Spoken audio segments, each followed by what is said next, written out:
এটা ভয়ানক দৃশ্য বুকু কপি উঠা দৃশ্য আৰু যি দৃশ্যই তুলপাৰ লগাইছে যি ভিডিঅ' তুলপাৰ লগাইছে সমগ্ৰ ৰাজ্য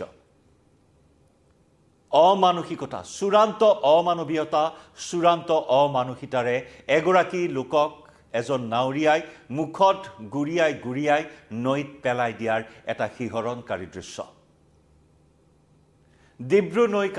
ডিব্ৰুনৈ কাণ্ডৰ ৰহস্য এতিয়া কোন দিশে গতি কৰিছে সকলোৰে হৃদয় জুকাৰি যোৱা এটা ভয়ানক ঘটনা এটা ভয়ানক দৃশ্য এজন নাউৰিয়াৰ কৰ্মকাণ্ডই সকলোৰে চকু কপালত তুলিছে আৰু গভীৰ ৰহস্যৰ মাজত সোমাই পৰিছে এই সমগ্ৰ ঘটনা কোন দিশে ডিব্ৰুনৈ কাণ্ডৰ এই ৰহস্য নমস্কাৰ প্ৰিয় দৰ্শক মই জয়ন্ত মাধৱ গোস্বামী আপোনাক স্বাগতম জনাইছো নিউজ 18 অসম নৰ্থ ইষ্টৰ ডিজিটেল লাইভলৈ চৌদিশে মানৱতাক ভুল লুণ্ঠিত কৰা ঘটনা চৌদিশে হত্যা হিংসাৰ ঘটনা সংঘটিত হৈছে এবাৰ নৈৰ বুকুত সংঘটিত হোৱা এই হিংসাত্মক ঘটনা এই অমানসিক কাণ্ডই এতিয়া সকলোৰে চকু কপালত তুলিছে আমি দৃশ্য কিছু আগবঢ়াইছো আপোনালোকৰ সন্মুখত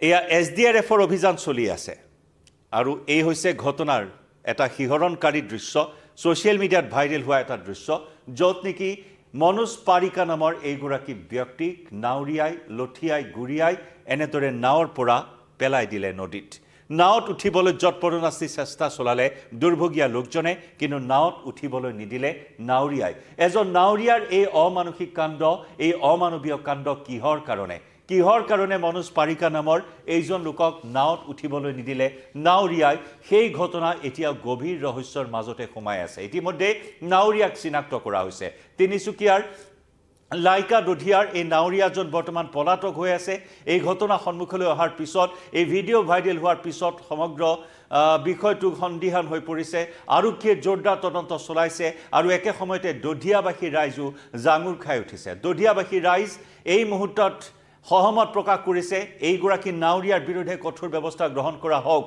কেতিয়াও গ্ৰহণ কৰিব নোৱাৰি এনেকুৱা ধৰণৰ কাণ্ড মানৱতাক জুকাৰি যোৱা মানৱতাক ভুল লুণ্ঠিত কৰা এই ঘটনা কেতিয়াও গ্ৰহণ কৰিব নোৱাৰি দধিয়াবাসী ৰাইজ এই মুহূৰ্তত জাঙুৰ খাই উঠিছে নাউৰিয়াৰ বিৰুদ্ধে নাউৰিয়া এতিয়াও পলাতক জোৰদাৰ অভিযান চলায়ো নাউৰিয়াক আজি দুদিন উকলি গ'ল এতিয়াও কৰায়ত্ব কৰিব পৰা নাই আৰক্ষীয়ে নদীৰ বুকুত এগৰাকী ব্যক্তি যিগৰাকী ব্যক্তিয়ে কিন্তু চাৰিজনকৈ লোকৰ প্ৰাণ ৰক্ষা কৰিছে এটা নাও দুৰ্ঘটনা আৰু এই নাও দুৰ্ঘটনাত চাৰিজনকৈ ব্যক্তিৰ প্ৰাণ ৰক্ষা কৰি অৱশেষত নাৱত উঠিবলৈ গৈছিল মনোজ পাৰিকা নামৰ ব্যক্তিজনে কিন্তু মনোজ পাৰিকাক নাৱত কিয় উঠিবলৈ দিয়া নহল সেয়া হৈছে এক ডাঙৰ প্ৰশ্ন কোনো প্ৰত্যক্ষদৰ্শীৰ ভাষ্য এই মুহূৰ্তত আহি পৰা নাই নাওখনত থকা যাত্ৰীৰ কোনো ভাষ্য এই মুহূৰ্তত লাভ কৰিব পৰা হোৱা নাই শিশু মহিলা সহ 9 গৰাকীকৈ যাত্ৰী আছিল নাওখনত যিখন নাৱত উঠিবলৈ মনোজ পাৰিকাই যৎপৰোনাস্তি চেষ্টা চলালে 4 গৰাকী ব্যক্তিৰ প্ৰাণ ৰক্ষা কৰি মনোজ পাৰিকাই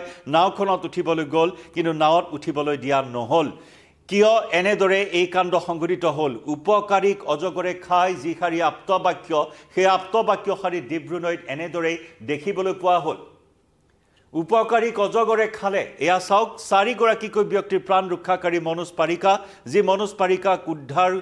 মনোজ পাৰিকাক নাৱত উঠিবলৈ নিদিলে লঠিয়াই গুৰিয়াই নাৱৰ পৰা নৈত পেলাই দিয়া হ'ল অৱশেষত ভাগৰি যুৱকজনে এই মনোজ পাৰিকা নামৰ লোকজনে সন্ধানহীন হৈ পৰি হলিল সমাধি ঘটিল ডিব্ৰুনৈত এতিয়াও মনোজ পাৰিকাৰ কোনো সুংসূত্ৰ উলিয়াব পৰা নাই এছডিআৰএফে পুৱাৰে পৰা আজিও আৰম্ভ কৰিছে অভিযান কোনো লোকে প্ৰত্যক্ষ কৰিছে ডিব্ৰুনৈত মৃতদেহ উঠি যোৱা দৃশ্য প্ৰত্যক্ষ কৰিছে আৰু সেই মৃতদেহ মনোজ পাৰিকাৰ বুলি এই মুহূৰ্তত সন্দেহ প্ৰকাশ কৰা হৈছে আৰক্ষীয়ে কোনো উৱাদি পোৱা নাই কোনো লোকেই উৱাদি পোৱা নাই এই ঘটনাৰ কি কাৰণত এই ঘটনা সংঘটিত হ'বলৈ পালে উপকাৰীক অজগৰে খোৱাৰ দৰে কিয় মনোজ পাৰিকাক নাউৰিয়াই নাৱত উঠিবলৈ নিদিলে এগৰাকী নাউৰিয়া যিখিনি নাও চলোৱাৰ সময়ত তেওঁৰ দায়িত্ব থাকে যাত্ৰীৰ সুৰক্ষাৰ প্ৰতি তেওঁৰ গুৰুত্ব দায়িত্ব থাকে এখন ভৰা নৈত যেতিয়া নাও চলাই যাত্ৰীক পাৰাপাৰ কৰা তেতিয়া নাউৰিয়া গৰাকীৰ ওপৰতে সকলোখিনি নিৰ্ভৰ কৰে জীৱনৰ নিৰাপত্তা নিৰ্ভৰ কৰে নাওত থকা যাত্ৰীসকল আৰু সেই এগৰাকী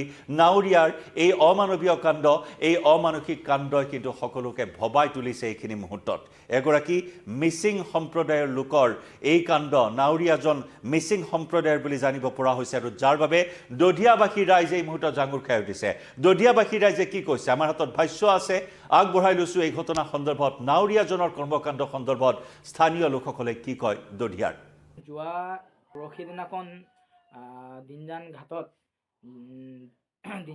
যি ধৰণে এটা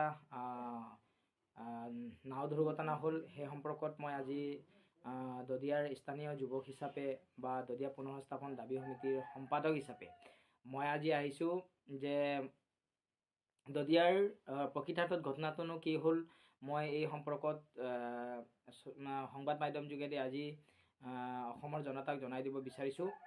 স্পষ্টভাৱে যোৱা পৰহি দিনাখন আমাৰ দদিয়াৰ প্ৰায় ছানডে আছিল। দদিয়াৰ জনসাধাৰণে সদায় আমাৰ ককা আইতা আজু ককা আইতাৰ দিনৰ পৰা আমাৰ দিনজান ঘাটত দিনজান বজাৰত আমাৰ দদিয়াৰ মিচিং ৰাইজে তাত বজাৰ কমৰ হাট বজাৰ কৰা হয়। তাত আমাৰ নিজৰ পোহনীয়া জীৱ কুকুৰা গাহৰি আদিকে কৰি মাছ বা শাক পাচলি ইত্যাদি বজাৰ কৰিবলৈ আহে। সেই মুহূৰ্তত প্ৰায় আমাৰ তাত 1500মান বোট আহিছিলে। আমাৰ নিজৰ যাতায়াতৰ আমাৰ মূল যাতায়াতৰ ব্যৱস্থাতে হৈছে বোট, ইঞ্জিন চালিত বোট নাও। তাতেই সৰু স্পীড বোট নাও আহিছিলে।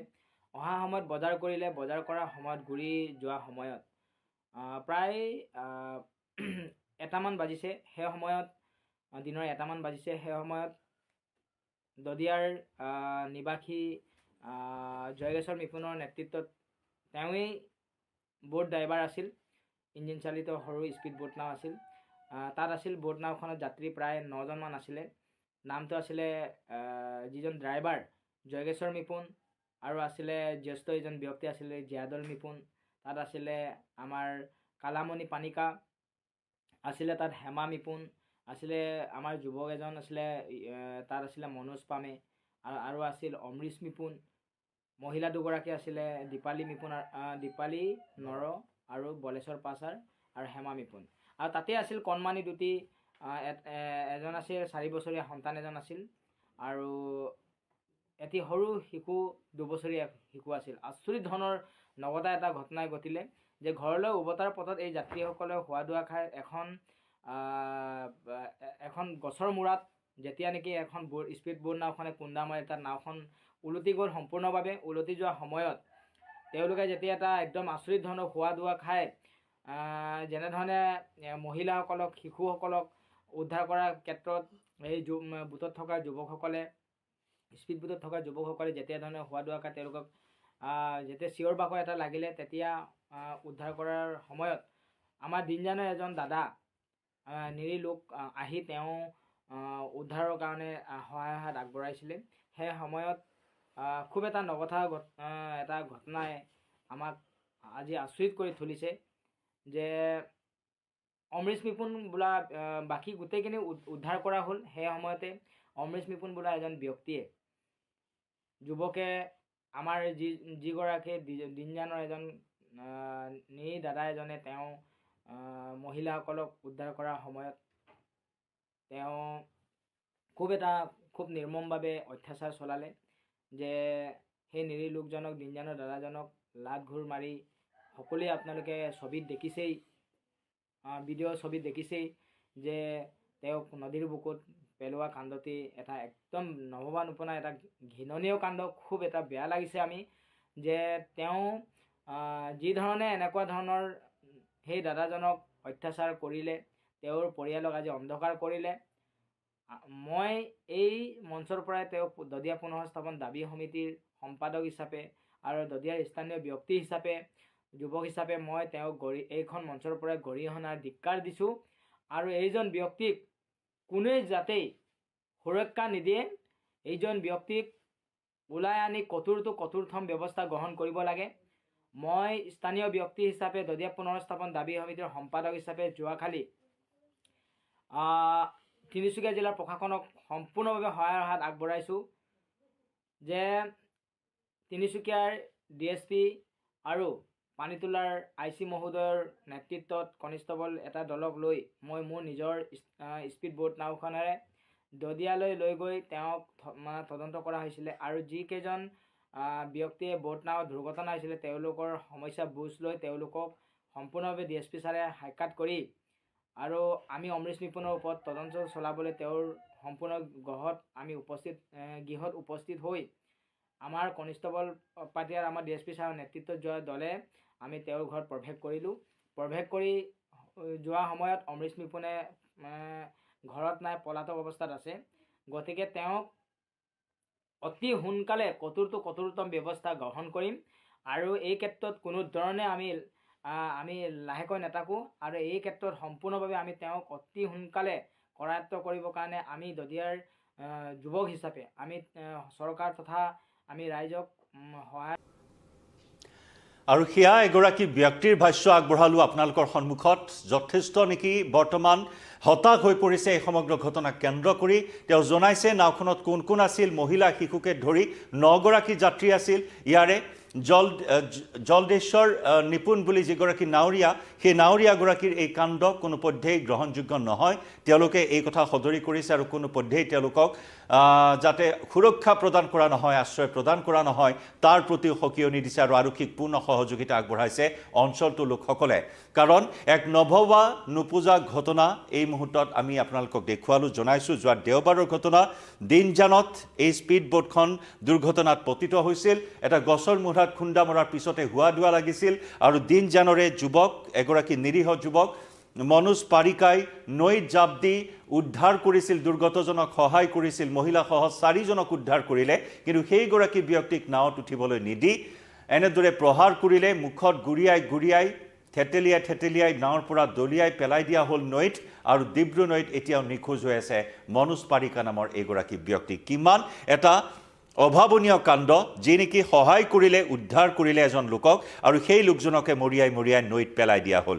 উপকাৰীক অজগৰে খাই এই আপ্তবাক্যশালী ডিব্ৰু নৈত এনেদৰে দেখিবলৈ পোৱা হ'ল আৰু ৰহস্য কিন্তু এতিয়াও ভেদ হোৱা নাই। কি কাৰণত মনোজ পাৰিকাৰ ওপৰত অত্যাচাৰ চলাই নৈত পেলাই দিয়া হ'ল, নাৱৰীয়া কৰায়ত্ব কৰিব পাৰিলে সেই ৰহস্য ভেদ হ'ব। আৰু যাৰ বাবে বৰ্তমান দিনজান আৰক্ষীয়ে জোৰদাৰ অভিযান চলাইছে, তদন্ত চলাইছে, কিন্তু এতিয়াও নিখোজ পলাতক হৈ আছে সেইজন অভিযুক্ত নাৱৰীয়া, যিয়ে নেকি মানৱতাক ভুলুণ্ঠিত কৰি অমানসিকতাৰ পৰিচয় দাঙি ধৰি নৈৰ বুকুত, ডিব্ৰু নৈৰ বুকুত সকলোৰে বুকু কঁপি যোৱা এক শিহৰণকাৰী দৃশ্য প্ৰত্যক্ষদৰ্শী কেমেৰাত বন্দী কৰিলে। মৰিয়াই লঠিয়াই নাৱৰ পৰা পেলাই দিলে ডিব্ৰু নৈত মনোজ পাৰিকা নামৰ এজন নিৰীহ লোকক। উপকাৰীক অজগৰে খোৱাৰ দৰে এতিয়া মনোজ পাৰিকাৰ কোনো সন্ধান উলিয়াব পৰা নাই। 2 দিন ধৰি ডিব্ৰু নৈত SDRF অভিযান চলাই আছে, প্ৰশাসনে অভিযান চলাই আছে, কিন্তু এতিয়াও মনোজ পাৰিকাৰ কোনো সংসূত্ৰ উলিয়াবলৈ সক্ষম হোৱা নাই। আৰু এই দুৰ্ভাগ্যজনক ঘটনাই সকলোৰে মন হৃদয় এই মুহূৰ্তত জোকাৰি গৈছে। এনেকুৱা ধৰণৰ অমানৱীয় কাণ্ড সন্দৰ্ভত কি জনাওক আপোনাৰ মতামত কমেণ্ট ছেকশ্যনত। ধন্যবাদ।